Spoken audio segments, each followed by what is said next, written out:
자, 이것 때문에 운전 방법에 따른 구분을 우리가 좀 해야 됩니다. 운전 방법에 따른 구분. 내가 운전하느냐, 다른 사람이 운전하느냐, 이렇게 생각하시면 쉽습니다.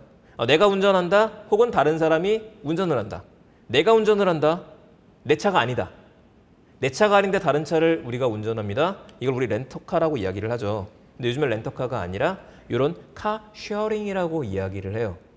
대표적인 게 쏘카하고 그린카가 있죠. 제가 대학생분들한테 가끔 강의에 나가가지고 물어봐요. 쏘카 타본 사람 손 들어보세요라고 얘기하잖아요. 100명이라고 가정해 볼게요. 100명 중에 몇 명 정도가 내가 타봤다고 손은 들까요? 100명 중에 몇 명이나 대학생들은 쏘카를 타봤을까요? 70명 이상입니다. 깜짝 놀랐었어요. 70% 넘는다는 얘기예요. 물론 이 비율은 그때마다 좀 달라질 수 있겠죠. 근데 굉장히 많은 대학생 친구들이 쏘카라든지 그린카라든지 이런 것들을 임대해서 타는데 익숙해져 가고 있어요. 익숙해져 가고 있다는 게 무서운 게 1년이 지나면은요, 회사로 들어오기 시작하고 더 시간이 지나면 사회 구성원으로 더 자리 잡기 시작하죠. 이미 가지고 있는 경험 중에서 내 차가 아니라 다른 차를 몰았었는데 불편함이 없었다. 이게 DNA에 각인이 되면서 앞으로는 점점 변화가 될 수도 있다는 거겠죠. 대표적인 국내 회사 쏘카와 그린카. 쏘카와 그린카를 보면서 저 좀 놀랬던 것 중에 하나가 코로나 이슈가 터지고 나서요. 당연한 얘기겠지만 쏘카하고 그린카의 매출이 떨어지겠구나. 그렇게 생각했었는데 잘못 생각했었어요. 볼까요?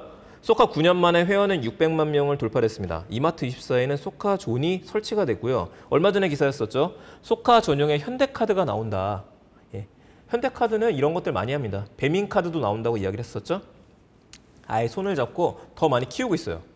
게다가 지금 그린카도 모빌리티 스테이션을 제휴한다는 얘기가 나왔고요. 할인 쿠폰 증정한다라든지 할인 모션 증정한다라든지 매출이 더 올랐어요. 왜 그럴까 봤더니만 코로나 터지고 도시에 자가 차량 끌고 나오시는 분들 많아지셨었거든요. 초기에. 지하철이 약간 한산했었어요. 지하철 많은 사람들이 있는 곳. 여기 가면은 혹시라도 감염될지 몰라. 그러니까 이것 좀 위험할 것 같아요. 버스도 좀 애매해요. 내 차를 끌고 다녀야지 하면서 내 차가 없으면은 쏘카. 이런 식의 공식처럼 맞물려가지고 매출로 나왔던 것들이 좀 있었던 거죠. 그러니까 쏘카 관광객 폭증이라는 지금 얘기가 3일 전부터 나오기 시작했습니다. 양양 지역이래요. 이거는 이제 짐작할 수 있는 거죠. 왜 도대체? 해외여행을 우리가 못 가잖아요. 해외여행을 못 가니까 그 돈으로다가 주식 투자를 하시는 분들 늘었고요. 그 돈으로다가 지금 국내 투자하시는 분들이 있고 그 돈으로다가 평소에 내가 좀 바꾸고 싶었던 가전제품을 바꾸는 데 돈을 쓰시는 분들도 있어요. 양양? 국내 여행입니다. 제주도? 정말 많은 분들이 가겠죠. 증차할 수밖에 없는 거죠. 많은 사람들이 가서 내 차를 안 가져가고 렌터카를 쓴다라고 한다면 물론 여기에는 들어가야 되는 게 우리 지지난달에 얘기했었던 안전에 대한 문제, 건강에 대한 문제 이 부분을 확실하게 책임져 줘야겠죠. 자, 이거를 카쉐어링 시장이라고 하는 겁니다. 내가 운전하는 것들. 내가 운전하지 않아요. 그런데 다른 사람이 운전을 해요. 이건 뭐냐? 내 차를 다른 사람이 운전할 수도 있고 여러분들이 다른 사람이 운전하는 차를 탑승할 수도 있겠죠. 자, 이걸 뭐라 그러느냐? 차량 호출. 일로 오세요 라고 부르는 거죠. 여기요 라고 부른다. 헤이. 그래서 카헤일링이라고 합니다. 이렇게 생각하시면 쉬워요. 우린 차량 호출 서비스라고 하면 되는데 이쪽 산업에서의 용어가 카헤일링이라고도 합니다. 헤일링이란 말이 어렵다면 그냥 헤이를 생각하시면 돼요. 그리고 또 한 가지는 내 차인데 기계가 운전한다. 이런 이제 자율주행으로 들어가게 되는 것들이죠. 자, 카헤일링 서비스, 차량 호출 서비스의 강자는 뭐니 해도 우버죠. 국내에서는 지금 우버가 없죠. 있죠. 우버 이츠가 있죠. 우버 이츠 서비스가 남아있고 우버 프리미엄 서비스가 남아있습니다. 근데 여러분들의 자동차를 타다가 여러분들이 택시 회사도 아니고 우버의 직원도 아닌데 내 차를 우버에 등록해 놓고 나서 다른 사람을 태우고 가서 수익을 보는 거 요거는 지금 사라져 있는 상태이죠. 각국에서 계속 문제가 됐었던 상황이었었고요. 물론 이제 해외여행 하시는 분들은요. 해외에서 우버 타보셨던 분들 굉장히 많을 겁니다. 편해요. 편하기는. 자, 이 우버 이야기 나왔었죠. 특이한 것 중에 하나입니다. 국내는 우버, 그래 우버에 해당할 수 있는 쏘카 이런 것들에 대한 매출 떨어졌다라고 하던데 우버랑 에이비앤비 등 공유 경제에 관련된 일자리가 7만 개가 사라졌다라는 얘기들이 나왔었어요.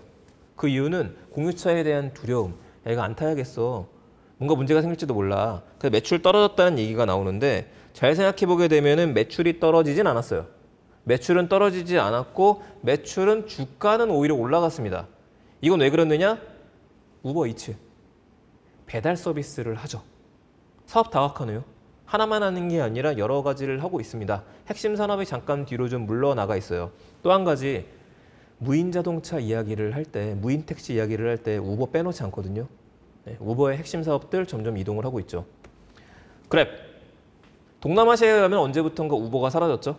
다 그랩이 점령을 하고 있습니다. 저도 그랩 참 많이 탔었는데 그랩은 코로나19로 얘네도 휘청이긴 했어요.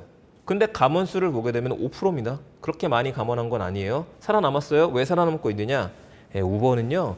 동남아시아 우버라고 불리는 그랩은 2012년도에 시작했고 2016년도에 브랜드를 통일했는데 8개 국가, 지금은 10개 국가 이상에서 서비스를 합니다. 한마디로 동남아시아는 지금 다 석권하고 있어요. 기능이 많죠. 택시 호출, 일반인 차량 호출, 오토바이 호출. 베트남 그런 데 여행 가시게 되면 진짜 오토바이 부대가 움직이고 있잖아요. 그거 생각하시면 됩니다. 오토바이 불러 타는 거. 퀵 서비스. 핀테크가 들어가 있네요. 지난달 핀테크 할 때 잠깐 얘기했었죠. 그랩페이. 핀테크 기능이 여기 들어가 있습니다. 왜 여기 들어가 있느냐? 카카오톡 생각하시면 돼요. 동남아시아 사람들이 정말 많이 쓰는 생활에 있어서의 일상 플랫폼 중 하나가 그랩이 되다 보니까 그 기능에 핀테크가 얹어진 겁니다. 어디 가서나 그랩페이로 결제를 하세요. 이게 좀 많이 올라갔죠. 2018년도엔 우버를 합병했기 때문에 그랩만 남았고요. 그런데 여기를 추스려 올라가게 되면 뭐가 있느냐? 디디 추싱이 있네요. 그리고 소프트뱅크가 있습니다. 도요타가 투자를 했죠. 우리나라 삼성전자, 현대차, 네이버, 미래에셋에서 투자를 했어요. 그만큼 가치를 인정받고 있는 곳이죠. 자, 그래서 떴던 것들입니다. 동남아시아 코로나로 디지털화가 가속화됐다. 판매상, 커머스도 일어나다 보니까 판매상 7만 8천 명이 그랩에 합류를 했다. 그랩 결제 기능을 더해서 대출에서 택배까지 한다. 동남아시아의 슈퍼 앱이 됐다. 5월달 기사입니다. 그 위에 거는요. 6월달 기사예요. 다음 달에 또 어떤 기사가 나올까요? 어찌됐든 그랩은 정말 슈퍼 앱으로 자리를 잡기 시작했어요. 항상 이야기하지만 우리가 지금처럼 어려운 코로나 상황에서 이런 모두가 어려운 위기 상황에서 기회를 보고 오히려 성장하는 것도 분명히 있습니다. 우리가 뉴스 기사 같은 걸 볼 때 단편적으로 보면 안 되는 이유 중에 하나겠죠. 공유경제 어렵겠네. 손정희가 모든 걸 이끌고 있는 공유경제에 핵폭탄이 떨어졌다. 하지만 잘 보시게 되면은 운행만 하는 게 아니라 차량 서비스만 하는 게 아니라 플랫폼을 장악하는 사업이 된다는 게 굉장히 무섭다는 걸 우리가 다시 한번 볼 수 있죠. 계속 가보죠. 디디 추싱. 중국은 디디죠. 택시가 띠띠 알죠? 그거 생각하시면 됩니다. 띠띠 할 때를 빗대어서 디디 추싱. 디디 추싱이라는 건 중국 사람들의 발이라고까지 알려져 있는데 우버, 그랩, 카카오 택시를 생각하시면 됩니다. 자, 이 디디 추싱은 2012년도에 시작했으니까 8년 전이었었죠. 예전엔 디디 다처라고 해서 텐센트가 투자한 회사가 있었고 화이디 다처라 그래서 알리바바가 투자했던 회사가 있었습니다. 엄청 싸웠어요. 그런데 합병을 했죠. 더 이상 싸우지 말자. 왜? 우버가 들어왔었거든요. 우버 차이나에 맞서서. 그래서 2016년에 무슨 일이 벌어지느냐. 바이두가 같이 투자했었던 우버 차이나도 인수를 합니다. 하나의 회사가 됐어요. 우리나라 미래에셋이 투자했죠. 애플도 투자를 했습니다. 앞에서 이야기한 소프트뱅크도 여기에 투자를 했죠. 그리고 무슨 서비스가 들어가느냐. 자, 6월달 기사는요. 디디 추싱. 상하이에서 자율주행 로봇택시 시범 운행. 중국 상하이 도심 30km에서 자율주행 테스트 허용. 우버, 그랩, 디디. 차량을 호출하는 카헤일링 서비스는요. 점점 로봇택시로 갑니다. 생각해보세요. 너무나 잘 어울리는 사업이죠. 우리가 원하는 것들은 일반 소비자가 원하는 것들은 손들고 택시를 불렀던 게 앱으로 부릅니다. 앱 버튼을 눌러서 택시를 부르고 나서 택시가 내가 원하는 목적지인 A부터 B까지 정해진 데까지만 잘 데려다 주면 돼요. 잘 데려다 주면 된다? 그러면 기사가 사람이든 로봇이든 상관없다. 이 논리로 가게 되는 거죠. 물론 여기에서 우버부터 시작해서 이런 회사들은 인건비에 대한 절감 혹은 다른 산업에 대한 확장도 엿볼 수가 있겠죠. 그래서 같이 맞물리는 사업이 될 수밖에 없는 겁니다. 그러면 완성차 제조사라고 할 수 있는 현대차부터 시작해서 많은 회사들이 도대체 왜 그랩이나 우버 같은 회사에 투자를 하느냐. 이쪽 회사를 통해서 차량을 더 팔 수가 있는 거죠. 언젠가 많은 사람들이 자기의 자동차를 구매하지 않는 시기가 오게 된다면 그렇다면 어떤 회사들이 자동차를 살까? 그걸 고민해 보시면 됩니다. 손정 회장이 나왔죠. 그래서 소프트뱅크 주가 떨어지면서 참 많은 이슈가 있기는 한데 손정희 회장이 자주 등장합니다. 이거를 제국이라고 이야기를 해요.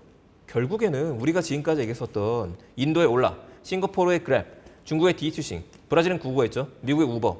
이거를 다 끝까지 올라가게 되면 결국엔 소프트뱅크다. 비전 펀드가 다 투자를 했더라. 손정희 회장이 은퇴하지 않고 남아있는 이유가 인공지능이었었잖아요. 이쪽까지 우리가 연관점을 볼 수 있게 되죠. 우리나라에는 카카오가 있죠.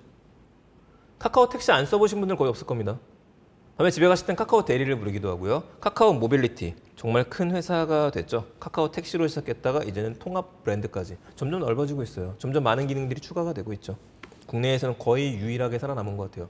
물론 티맵도 있긴 합니다. 많이 추격을 하고 있고요. 자, 그렇다면 여기서 우리가 봐야 되는 거는 결국 데이터 산업입니다. 차량 공유회사, 막대한 양의 데이터를 갖고 있습니다. 손님들이 A부터 Z까지 어떻게 가는지를 알 수 있게 돼요. 가는 동안에 뭔가를 추천해 줄 수도 있겠죠. 택시站에서 광고를 보게 되면 택시비를 할인해 준다. 분명히 가능할 수 있지 않을까요? 지도를 갖고 있어야 돼요. 지도를 갖고 있어야지만 경로를 알 수 있으니까. 그러니까 카카오도 카카오 맵을 갖고 있죠. T맵 지도부터 시작했었죠. 네이버 지도 갖고 있어요. 근데 네이버가 안 가지고 있는 게 있네요. 차량 안 가지고 있죠. 카카오처럼 그쪽 사업을 아직 시작은 안 했어요. 앞으로도 계속 시작은 안 할까? 언젠가 시작하지 않을까? 그건 잘 모르겠습니다. 하지만 카카오 네이버의 장점 중에 하나는요. 네이버는 플랫폼 사업을 하죠. 그래서 지금 네이버 지도 들어가 보시게 되면은 업데이트가 됐죠. 네이버 지도 들어가시면은요. 복잡할 정도로 갑자기 밑에 이슈픽, 데일리픽 이런 식으로 해서 여러분들한테 맛집 추천 근처에 스마트 어라운드 기능이 그쪽에 들어갔어요. 확장하고 있다는 거죠. 지도 데이터를 기반으로 해서 결국의 끝은요. 데이터를 가진 사람의 승리입니다. 고객이 어디로 가고 있는 동선에 대한 파악들, 빅데이터에 대한 분석들 이게 퍼스널 모빌리티까지 이어지게 되죠.